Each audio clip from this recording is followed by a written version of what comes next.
അവർ വിചാരിച്ചാൽ ഈ കേന്ദ്ര മന്ത്രിസഭയെ നിഷ്പ്രയാസം തള്ളിയിടാൻ കഴിയും.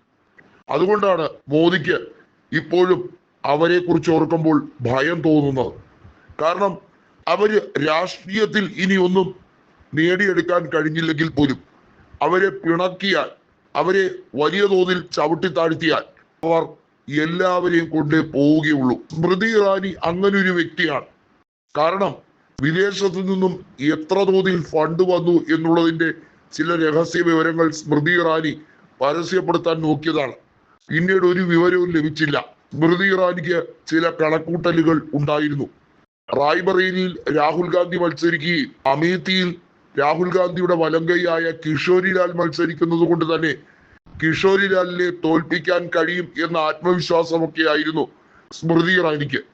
അതുകൊണ്ട് തന്നെ വായിൽ വന്ന മോശം വർത്തമാനമെല്ലാം പറഞ്ഞ് സംതൃപ്തി കൊണ്ടു ഒടുവിൽ 1,70,70,000 വോട്ടുകൾക്ക് കിഷോരിലാലിനോട് പരാജയപ്പെട്ട് രാഷ്ട്രീയത്തിൽ നിന്ന് തന്നെ പടിയിറങ്ങേണ്ടി വന്നു.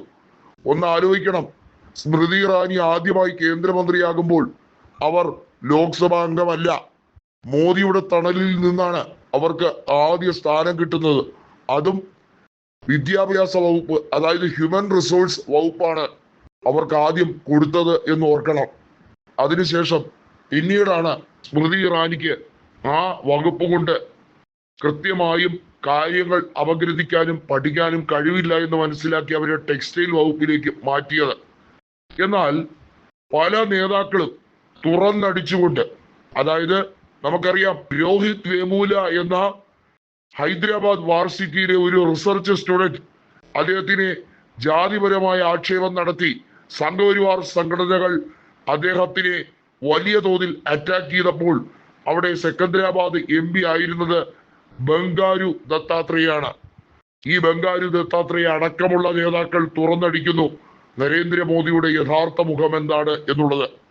പല നേതാക്കളും വളരെ വ്യക്തമായി തന്നെ പറയുന്നു, കേന്ദ്ര സർക്കാരിനെ തള്ളിയിടാൻ BJPയിലെ ചില നേതാക്കൾ വിചാരിച്ചാൽ സാധിക്കുമെന്ന്.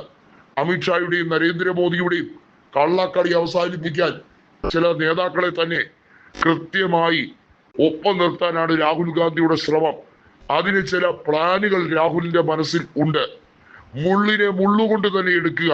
ഏറ്റവും ബുദ്ധിമുട്ട് മോദിക്കും ഷായ്ക്കും വരുന്നത് സ്വന്തം പാളയത്തിൽ നിന്ന് തന്നെ പട നയിക്കപ്പെടുമ്പോഴാണ്. അത് വേറൊരു ലെവലിലേക്ക് കൊണ്ടുപോകും.